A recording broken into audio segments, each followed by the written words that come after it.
Oi pessoal, estamos aqui de volta, continuando a nossa disciplina de gerenciamento da construção.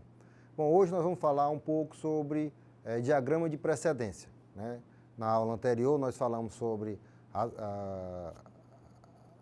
planejamento, a programação em redes, e nós vamos falar agora sobre diagramas de precedência, ok? Bom, se vocês observarem aqui, o que é um diagrama de precedência, certo? Nenhuma atividade pode ser começada antes que outra tenham completada todas que a antecedem, certo? Então foi aquilo que nós já vimos, que eu tenho aqui uma atividade, tenho outra atividade aqui, e tenho outra atividade aqui, certo? E tenho uma quarta atividade aqui, certo? O que é que ele quer dizer isso? Essa atividade, quando eu tenho essas redes de precedência, ela vem dizendo o quê?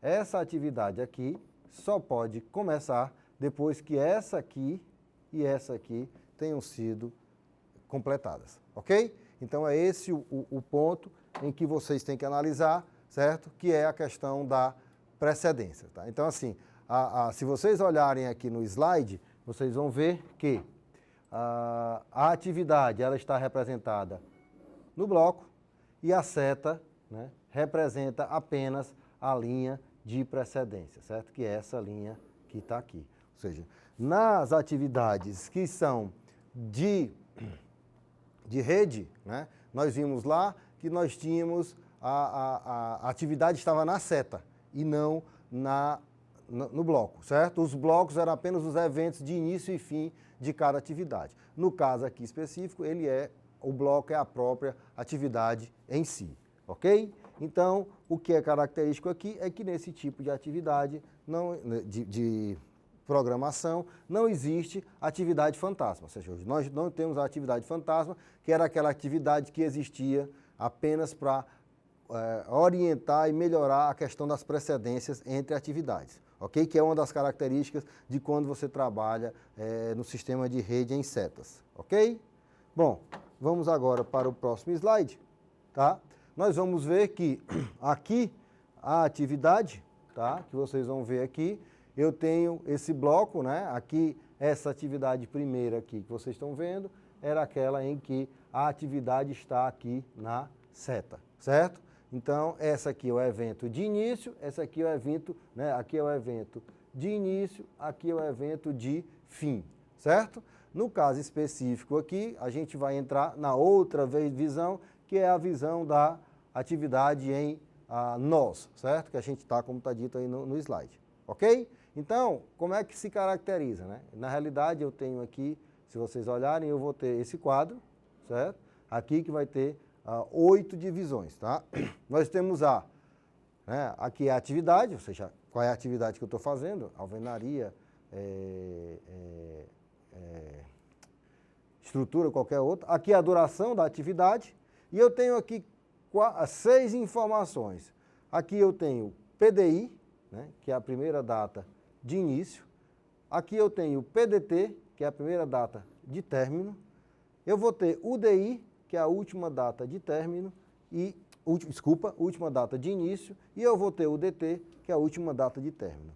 O que quer dizer cada uma dessas atividades, certo? Ela quer dizer que a primeira data de início é a primeira data que eu tenho para iniciar aquela atividade depois que as atividades antecessoras tenham sido realizadas. Então, essa é a primeira data que eu posso fazer. Não existe eu não posso fazer antes disso, porque eu dependo das antecessoras. Então, aquela é a primeira data que eu posso fazer. Existe e tem o quê? A primeira data de término, certo? É a primeira data que eu vou ter, somando a duração, somando a data de início, a primeira data de início, mais a duração da atividade, ou seja, a duração que eu tenho para fazer aquela linha. Então, se eu começar na primeira data de término, executar na duração prevista, eu vou terminar na primeira data de término, ok? Tá certo? Agora, se eu for para UDI, a UDI é a última data que eu tenho para terminar, para iniciar. Então, se eu iniciar, aquela última data, se eu iniciar depois dela, eu atraso a atividade. Ok? Se eu iniciar antes dela, eu tenho folga. Se eu iniciar na última data de início, É a última data que eu tenho para iniciar aquela atividade sem comprometer as atividades sucessoras, ok? E a última data de término é justamente a última data de início, né, mais a duração, certo? Aí eu vou ter a última data de término, onde eu vou terminar, ok? E aí, coisas que são importantes de mencionar é que o quê? Na hora que eu tenho uma rede, eu vou ter as primeiras datas, eu faço na forma de progressão, certo?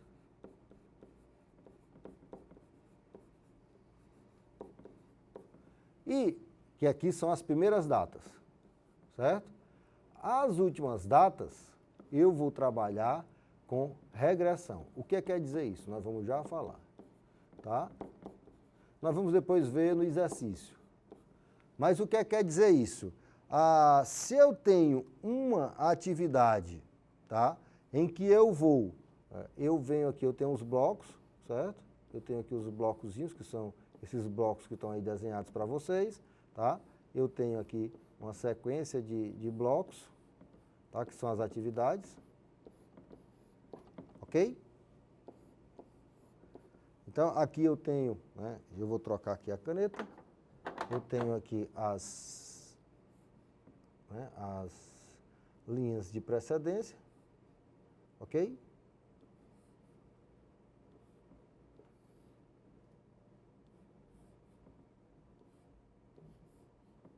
Certo? Então, o que é que vocês estão vendo aqui? Nesse desenho, vocês vão ver que o que está em preto são as atividades, e o que está em vermelho são as linhas de precedência.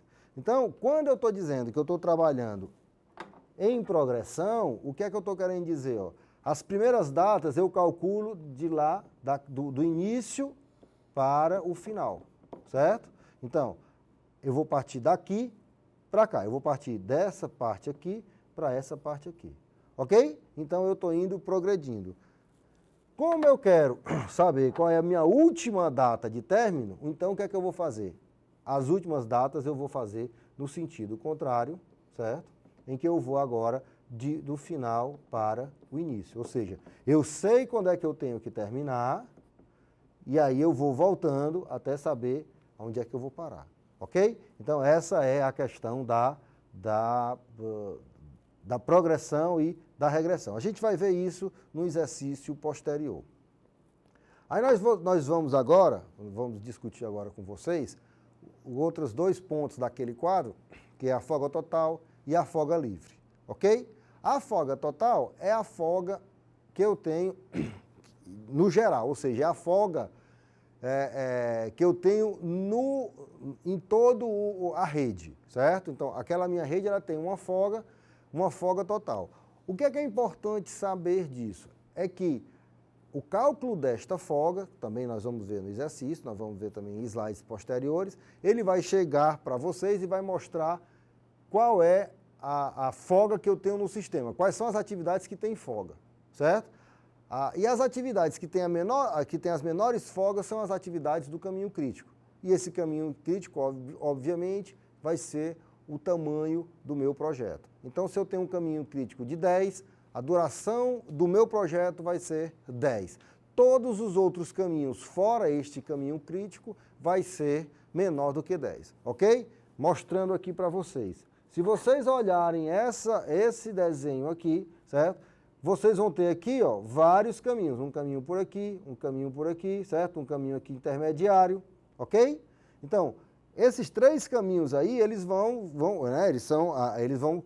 trabalhar de forma diferente, e um destes caminhos que vocês estão vendo aqui, formado pelos blocos e as linhas, ele vai ser o maior caminho. Este maior caminho é o caminho crítico. O que quer dizer isso? O que é importante de saber do caminho crítico? É que o caminho crítico ele é a atividade que vai, é a duração do meu projeto. Então, se eu tiver que escolher as atividades que vão precisar de maior controle, são as atividades do caminho crítico. Essas são as atividades mais importantes do meu planejamento, ok? Então, essas é que eu devo ter mais cuidado na hora que eu estiver executando. Por quê? Porque se alguma dessas atividades atrasar, eu atraso o projeto como um todo.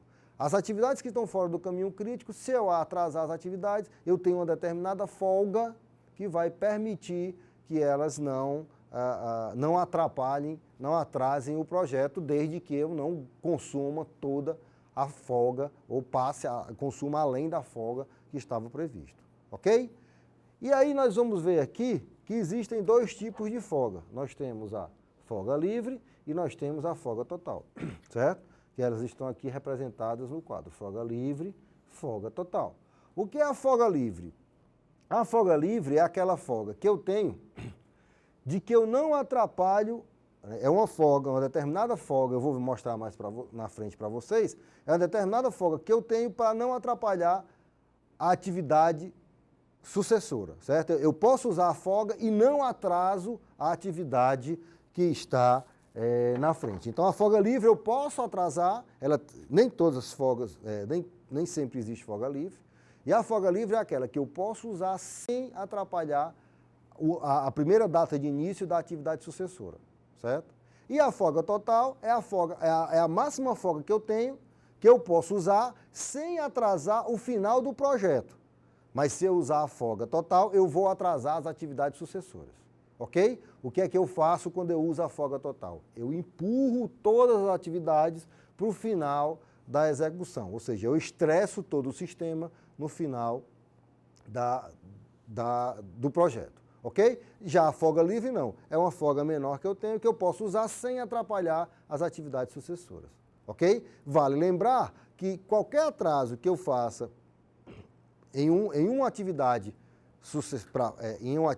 as atividades sucesssoras que dependem, ou seja, que têm precedência, são ligadas com essa precedência, também serão afetadas. E aí eu posso o quê? Corrigir. Como? Acelerando as atividades que foram prejudicadas, certo? Ou seja, que foram atrasadas. Então eu boto mais equipe, eu trabalho, eu faço hora extra para poder compensar esse atraso que foi gerado. Ok? Vamos agora para o próximo slide, em que nós vamos ver aí o que vocês já viram, né? Primeira data de início, primeira data de término, última data de término, né? Última data limite, né? Última data de início, né? Folga total, como a gente já mencionou, ó, é o atraso máximo que uma atividade pode suportar sem perturbar o prazo máximo para o seu término, ou seja, eu posso usar a folga, mas a folga não será, ela vai consumir, né, a folga para o término do projeto. E a folga livre é o atraso máximo que uma atividade pode suportar sem perturbar a data de início da atividade que se segue. Ok? Eu tenho aqui, né, a folga total, vocês vão ver aqui, UDI menos PDI, ou seja, a última data de início menos a primeira data de início, a UDT menos PDT, a última data de término menos a primeira data de término. No caso da folga livre, eu vou ter, eu escolho, né, eu tenho aqui, por exemplo, né, 2 blocos, eu vou escolher esse aqui, que tenha o menor PDI, vamos supor que esse aqui seja 2, certo? Esse aqui, né, vai ser 4, tá? Então, eu vou escolher esse aqui, porque é o menor PDI, com o PDT que está aqui no quadrinho antecessor, ok? Nós vamos ver isso com mais detalhe na resolução de exercícios, tá? Bom, vamos agora para o próximo, que é mostrando aqui para vocês, né, como se usa os diagramas de bloco, aqui cada um, né, aqui é aquela representação, aqui eu tenho, né, a duração, a PDI, PDT, certo? UDI, UDT, folga livre, folga total, tá? Então aqui é só mostrando para vocês, no caso aqui são as atividades A, B e C, e essas linhas aqui são as linhas de precedência, tá? A gente vai ver isso depois com mais detalhe. Vamos aqui para a próxima, certo? Procedimentos para elaborar uma rede.